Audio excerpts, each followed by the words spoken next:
योगेश्वर भगवान श्री कृष्ण को नमस्कार करते हुए अनंत अकेडमी ऑफ मैथमेटिक्स गुरुग्राम में आप सभी का स्वागत है। आज मैं आपके लिए अर्थमेटिक और ज्योमेट्रिक मीन से जुड़े हुए कुछ प्रीवियस ईयर्स क्वेश्चन लेके आया हूं जो आईआईटी जेईई में आ चुके हैं आपके पास। ठीक है, सबसे पहले तो ये क्वेश्चन देखो, A square plus B square plus C square equal to 1 then A B plus B C plus C A lies in the interval. यानी कि ये हमें 1 गिवन है और ये जो वैल्यू है A B plus B C plus C A, ये हमें बताना है कि इन चारों में से किस इंटरवल में लाई करेगी। ठीक है, अब हमारे पास जो पहले तो मैं आपको एक्सप्लेन कर देता हूँ कि अर्थमेटिक मीन और ज्योमेट्रिक मीन क्या होते हैं और उनके बीच में रिलेशनशिप क्या होती है। बस एक फर्स्ट क्वेश्चन ऐसा है जो अर्थमेटिक मीन और ज्योमेट्रिक मीन से डिफरेंट है, बाकी चारों क्वेश्चन जो बचेंगे आपके वो अर्थमेटिक मीन और ज्योमेट्रिक मीन से जुड़े हुए हैं। सबसे पहले तो ये देखिए कि जो एंट्रीज है, मान लो आपके पास n एंट्रीज है x1, x2, x3 and so on करके xn, तो अर्थमेटिक मीन का आपको पता ही है कि इन सब का एडिशन करेंगे x3 प्लस डॉट डॉट करके प्लस में xn डिवाइडेड बाई n। और जो ज्योमेट्रिक मीन होता है, ज्योमेट्रिक मीन के अंदर इन सब का प्रोडक्ट हो जाता है x1 into x2 into x3 and so on करके xn। जितनी एंट्रीज होती है वही उसकी 1 अपॉन में पावर लिखी जाएगी। अगर 2 एंट्रीज है तो 1/2, 3 एंट्रीज है तो 1/3, 4 एंट्रीज है तो 1/4। सेम वे में अर्थमेटिक मीन में सबका एडिशन करके जितनी एंट्रीज होती है उसी से डिवाइड करोगे। 2 एंट्रीज है तो 2 से डिवाइड करोगे, 3 है तो 3 से, 4 है तो 4 और n है तो n से। साथ ही साथ इनके बीच में जो रिलेशनशिप होती है वो ये होती है कि जो अर्थमेटिक मीन होता है वो हमेशा greater than equal to geometric mean होता है। ये आप कंडीशन हमेशा याद रखना। अब हम आते हैं फर्स्ट क्वेश्चन पे कि भाई हमें A square plus B square plus C square is equal to में 1 गिवन है। ठीक है, सब्सक्राइब नहीं किया है तो कीजिए, और इससे पहले जो मैं 5 एपिसोड करा चुका हूँ वो देखिए, उनको ध्यान से देखना, उसके बाद इसको देखना। हमारे पास ये है कि भाई A square plus B square plus C square equal to 1 और हमें वैल्यू निकालनी है A B plus B C plus C A इसकी। ठीक है, वो भी इंटरवल में। तो हमारे पास एक आइडेंटिटी है, उसे ध्यान से देखना, A square plus B square plus C square minus A B minus B C minus C A is equal to, इसको मैंने क्या किया, 2 से मल्टीप्लाई कर दिया पूरी इक्वेशन को। 2a square plus 2b square plus 2c square minus में 2ab माइनस 2bc और माइनस 2ca। जब मैंने मल्टीप्लाई किया 2 से सभी को तो डिवाइड भी करूँगा 2 से, तो इस तरह से हम देखते हैं कि ये 1/2 तो नीचे आ जाएगा।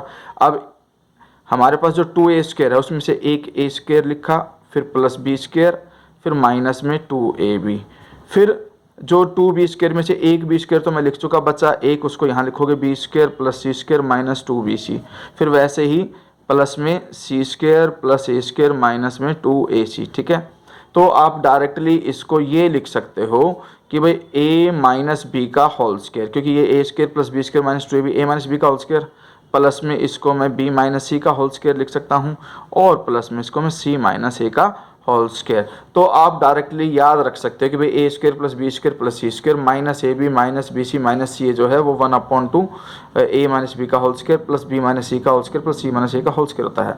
अब ये सारी टर्में जो है स्क्वायर में, इसलिए नेगेटिव हो नहीं सकती, इसलिए ये जो वैल्यू आई है ग्रेटर देन इक्वल टू क्या आएगी, 0।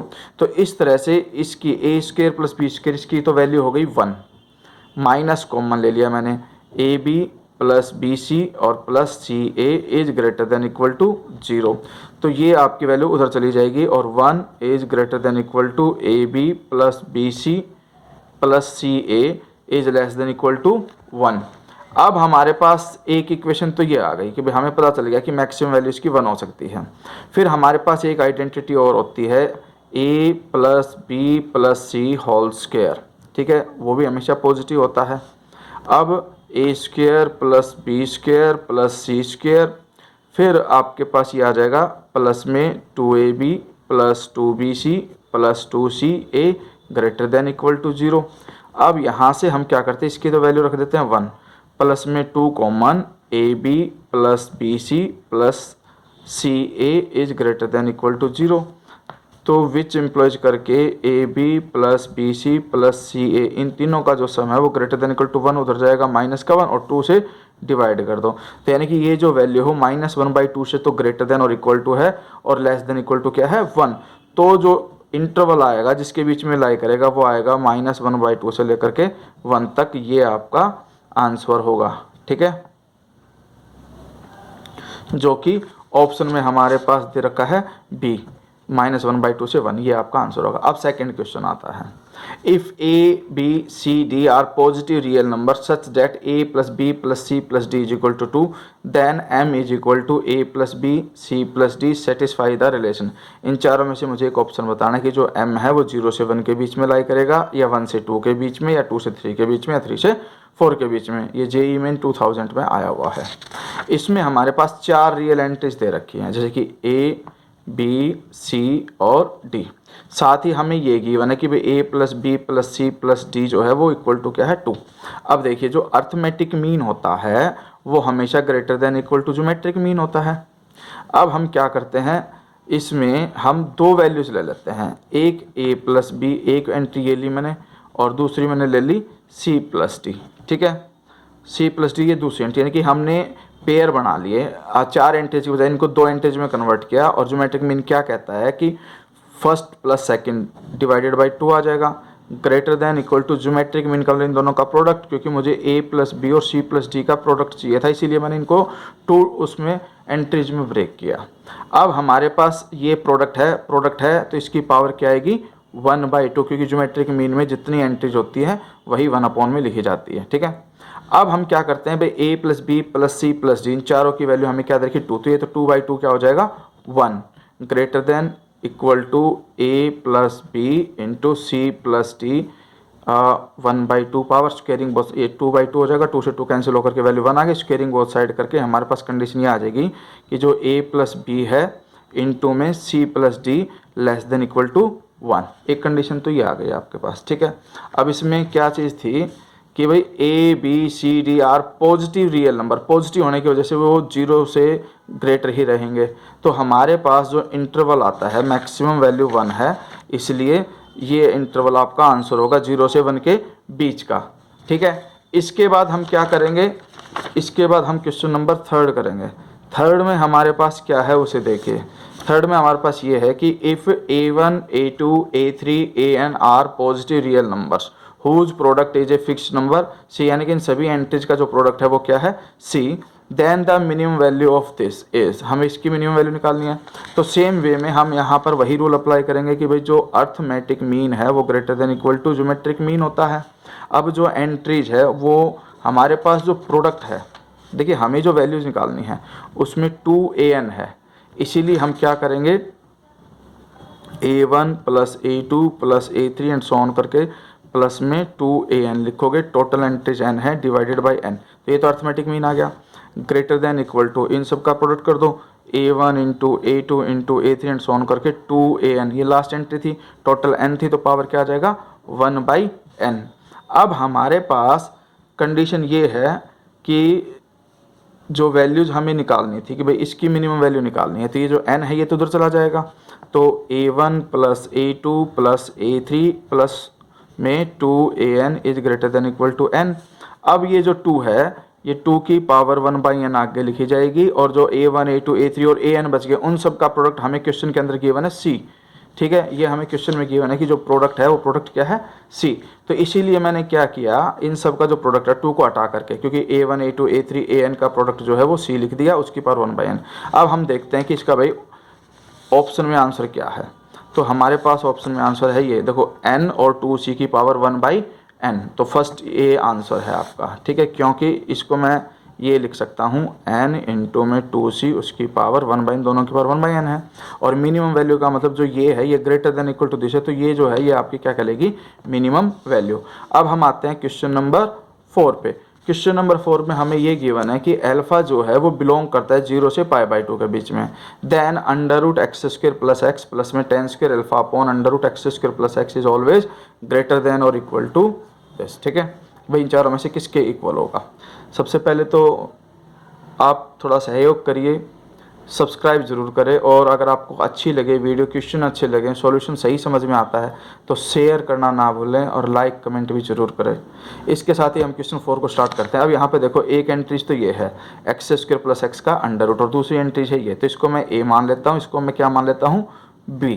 ठीक है, अब हमारे पास ये कंडीशन है कि भाई एक तो x² प्लस x प्लस में tan² alpha divided by under root X square plus X, ठीक है, यानी कि A plus B divided by 2, ये तो हो गया arithmetic mean greater than equal to geometric mean. Geometric mean क्या हो जाएगा, X square plus X into में tan square alpha under root में एक्स स्क्वायर प्लस एक्स, दोनों एंट्रीज का प्रोडक्ट किया और उसकी पावर 1/2, ये यहाँ पर कैंसिल हो गया। अब हम क्या करते हैं, स्क्वेयरिंग बोथ साइड, स्क्वेयरिंग की जरूरत नहीं है, हम एक ही काम कर देते हैं, यानी कि यहाँ पे आ जाएगा X square plus X plus में tan square alpha divided by X square plus X, 2 उधर जा करके मल्टीप्लाई हो जाएगा और ये टेन स्क्वायर अल्फ़ा का 1/2 है तो ये सिर्फ टेन अल्फ़ा रह जाएगा, इससे ग्रेटर देन और इक्वल टू आएगी, ये आपका क्या होगा आंसर। तो जो ऑप्शन है आपके पास वो इसमें क्या आ रहा है, ए आंसर है 2 10 अल्फ़ा। अब हमारे पास लास्ट क्वेश्चन इसमें 5th है कि भाई the minimum values of sum of real numbers this, यानी कि इन सब का जो सम है with A is greater than 0 एज की, इन सब का सम क्या आएगा, इन सब का सम हमें निकालना है। एंट्रीज क्या क्या है, ए की पावर -5, ए की पावर -4, 3 इंटू ए -3 इंटू 1 इंटू ए की पावर 8 इंटू ए की पावर 10। अब ध्यान से देखिए, इसमें हमारे पास ये है क्वेश्चन नंबर 5, जो सम आता है वो अर्थमेटिक मीन में आता है। अर्थमेटिक मीन के लिए हम क्या करते हैं, एक तो ए की पावर -5 प्लस ए की पावर -4, फिर उसके बाद है 3 टाइम्स ए की पावर -3 है तो उसको मैं अलग अलग लिख देता हूँ ऐसे, ठीक है, 3 टाइम्स मैंने अलग अलग लिख दिया क्योंकि ये जो 3a-3 है उसको मैं a-3 plus a-3 plus a-3 लिख सकता हूँ, ठीक है, तो वो मैंने किया है। इसके बाद हमारे पास एंट्री थी +1 प्लस में a की पावर 8 और प्लस a की पावर 10। अब देखिए काउंट करिए 1 2 3 4 5 6 7 8, टोटल 8 एंट्रीज हो गई इंटू 8। अब अर्थमेटिक मीन जो है ज्योमेट्रिक मीन से ग्रेटर देन इक्वल टू होता है। ज्योमेट्रिक मीन का इन सब का प्रोडक्ट, जब आप इन सब का प्रोडक्ट करोगे तो प्रोडक्ट में क्या है कि अगर बेस सेम हो तो जो पावर होती है वो ऐड हो जाती है। इस 1 को मैं a की पावर 0 लिख सकता हूँ, तो इसलिए सभी का बेस a हो गया। अब देखो -4 -5 -4 -9 -9 -3 -12 -3 और ऐड करोगे -15 और ये -18, ये तो हो गया -18, इधर +18, यानी कि इन सब का जो प्रोडक्ट है वो आएगा -18 और +18 करके होल पावर, टोटल कितनी एंट्रीज है 8, इसलिए इसकी पावर 1/8, तो ये आ जाएगा ग्रेटर देन इक्वल टू, ये कैंसिल हो गया, a की पावर 0 1 होता है, 1 की पावर कितनी भी कर ले वो 1 ही रहता है, तो इसीलिए ये 8 है उधर जाके मल्टीप्लाई हो जाएगा, इन सब का जो सम है वो ग्रेटर देन इक्वल टू क्या आ जाएगा 8, यानी कि आपके पास जो आंसर आएगा वो ये आएगा कि भाई इन सब का सम जो है वो ग्रेटर देन और इक्वल टू 8 होगा। ओके, तो इस तरह से ये आपका फिनिश हो गया है। 5 क्वेश्चन को एक बार खुद से करके देख लेना और आपको सॉल्यूशंस कैसे लगे वो मुझे कमेंट करके ज़रूर बताना, क्योंकि आपका हौसला अफजाई बहुत ज़रूरी है। धन्यवाद।